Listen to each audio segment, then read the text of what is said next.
नमस्कार दोस्तों, तो चलिए बढ़ते सबसे पहली न्यूज़ पे। ERC-404 टोकन ऐसा है जैसे कि तुम किसी वैल्यूएबल चीज को एक छोटा सा हिस्सा ले सकते हो, जैसे डिजिटल आर्ट, लेकिन इनका इस्तेमाल करने के लिए गैस फीस बहुत ज़्यादा लगती है, जैसे कि हाईवे पे टोल फी। लोग एक ट्रांजैक्शन के लिए तकरीबन $60 तक दे रहे हैं। ये एक्साइटमेंट एक प्रोजेक्ट है। पैंडोरा का लॉन्च होने के बाद शुरू हुई थी 5 फरवरी को। तब से ये टोकन काफ़ी पॉपुलर हो गया है और उनका ट्रेडिंग वॉल्यूम अब तक 474 मिलियन तक पहुंच गया है। लेकिन ERC-404 टोकन का इस्तेमाल करने से रेगुलर ट्रांजैक्शंस के मुकाबले 3 गुना ज़्यादा खर्चा आता है। ज़्यादातर लोग यूनिस्वैप जैसे प्लेटफॉर्म पे ट्रेड कर रहे हैं, जहां पे एक्टिविटी काफ़ी ज़्यादा है। यह सब प्राइमरीली पैंडोरा और डीफ्रॉग जैसे प्रोजेक्ट की वजह से, जो ERC-404 टोकन्स पे फोकस करते हैं। सिर्फ एक हफ्ते में इन्होंने $600 मिलियन से ज़्यादा का ट्रेडिंग वॉल्यूम जनरेट किया है। तो लोग ERC-404 के लिए तो एक्साइटेड है, लेकिन उनका इस्तेमाल करने के लिए बड़ा खर्चा होता है। तो चलिए बढ़ते सबसे पहले एनालिसिस बिटकॉइन की तरफ। बिटकॉइन की प्राइस $48,970 पर पहुंच गई है। यह एक टफ कंपटीशन का टाइम देख सकता है। हाल ही में हुआ तेजी से बढ़ने से पता चलता है कि अभी के लिए सबसे आसान रास्ता ऊपर की तरफ है। जब प्राइस $48,970 से ऊपर जाएगा तो BTC USDT पेयर 52,000 की तरफ तेजी से बढ़ सकता है। अगर यह लेवल पार हो गया तो प्राइस $60,000 तक भी पहुंच सकता है। लेकिन अगर प्राइस अभी के लेवल से नीचे जाता है तो यह देखेगा कि कुछ दिनों तक 44,700 और 48,970 के बीच में एक कंसोलिडेशन हो सकती है।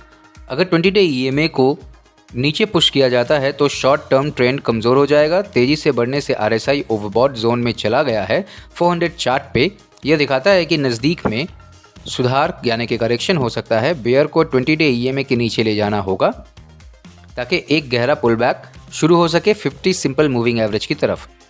इसके उल्टे तरफ अगर प्राइस अभी के लेवल से ऊपर जाता है या 20-डे EMA से ऊपर लौट के आता है तो ये देखता है कि डिप्स पर एग्रेसिव बाइंग है।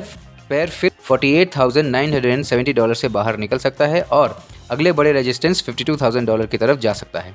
तो चलिए बढ़ते हैं अपनी अगली एनालिसिस IMX कॉइन की तरफ। IMX ने 10 फरवरी को $2.60 का रेजिस्टेंस तोड़ दिया, मतलब अप ट्रेंड शुरू हो गया है। पर भाई बेयर्स इतना आसानी से हार मानेंगे नहीं। वो $2.85 लेवल पर स्ट्रॉन्ग चैलेंज देंगे। अगर प्राइस ने नीचे गिर के $2.60 को तोड़ दिया तो यह शो करेगा कि बुलिश मोमेंटम कमज़ोर हो रही है। IMX USDT पेयर फिर 20-डे EMA तक गिर सकता है। बेयर्स को प्राइस को मूविंग एवरेज के नीचे ले जाना पड़ेगा कमबैक सिग्नल करने के लिए। या तो अगर बुल्स बेयर्स को जगह नहीं देंगे तो यह दिखाएगा कि वो अपने पोजीशन होल्ड कर रहे हैं ब्रेकआउट की उम्मीद में। अगर $2.85 का रेजिस्टेंस पार हो गया तो पैर $3 और फिर $3.5 तक जा सकता है। $2.85 से प्राइस ने टर्न डाउन किया, मतलब short term trader profit book कर रहे हैं रेजिस्टेंस के पास। IMX सपोर्ट 20 EMA पर है। अगर प्राइस 20 EMA से रीबाउंड करता है तो यह शो करेगा कि सेंटिमेंट बुलिश है और ट्रेडर्स डिप को बाय अपॉर्चुनिटी के रूप में देख रहे हैं। अगर $2.85 के ऊपर ब्रेक और क्लोज हो गया तो यह दिखाएगा कि बुल्स अपना डोमिनेंस दिखाने लग गए हैं। फिर पैर $3 तक जा सकता है। यह ऑप्टिमिस्टिक व्यू शॉर्ट टर्म में इनवैलिड हो जाएगा। अगर प्राइस 20 EMA से नीचे गिर जाता है, वह 50 SMA की तरफ गिरने का स्टार्ट हो सकता है। तो चलिए बढ़ते हैं अपनी अगली एनालिसिस कैस्पा कॉइन की तरफ। कैस्पा का सीन थोड़ा इंटरेस्टिंग है। अभी रिसेंटली जब मार्केट में थोड़ा डिप हुआ था तो वह 0.10 सेंट्स के साइकोलॉजिकल सपोर्ट काफ़ी स्ट्रॉन्ग था। इससे इंडिकेट हुआ कि लोगों ने नीचे से बाइंग की है। अब जब से Feb 7 को मूविंग एवरेज को ब्रेक किया तब से कैश USDT पेयर में मोमेंटम आ गया है और वह 0.15 सेंट्स के पास पहुंच गया है, जहां रेजिस्टेंस काफ़ी स्ट्रॉन्ग है। अब अगर हम बात करेंगे डाउनसाइड की तो पहला सपोर्ट 0.13 सेंट है। अगर यह लेवल होल्ड करता है तो चांसेस बढ़ जाता है कि 0.15 सेंट्स को ब्रेक किया जाएगा। फिर बुल्स को फिर से अप ट्रेंड स्टार्ट करने की कोशिश करनी होगी। 0.16 सेंट पे थोड़ा सा रेजिस्टेंस होगा, लेकिन अगर वो भी क्रॉस कर दिया तो 0.20 सेंट्स तक जा सकता है।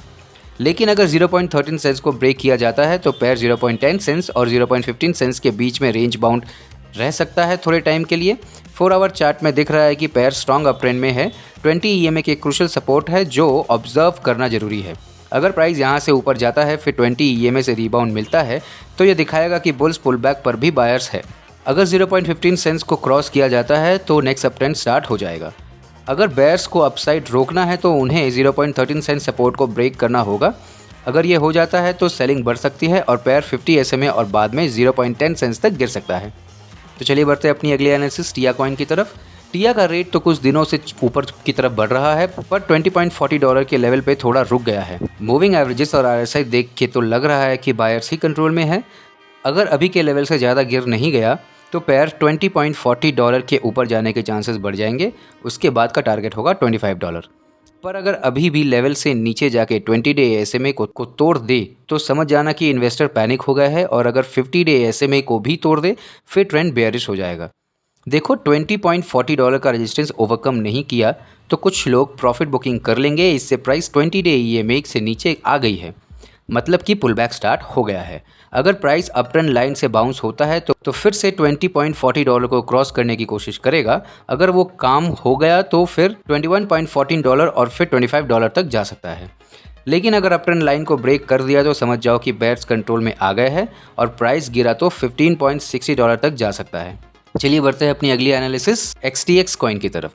अभी रिसेंटली XTX का प्राइस $1.78 रेजिस्टेंस से ऊपर बढ़ गया है एक छोटे से करेक्शन के बाद, मतलब कि नीचे लेवल पे सॉलिड डिमांड है। और देखो 20 डे EMA भी अब ऊपर की तरफ मुड़ चुका है और RSI भी ओवरबॉट जोन के करीब है, मतलब कि बुल्स पूरी तरह से कंट्रोल में है।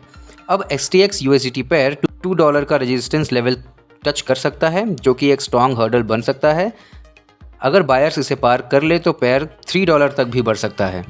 नीचे से देखो तो 20 डे SMA इंपॉर्टेंट सपोर्ट है, बुल्स इसे स्ट्रांगली डिफेंड करेंगे। लेकिन अगर बेयर जीत गए तो पेयर $1.45 तक गिर सकता है।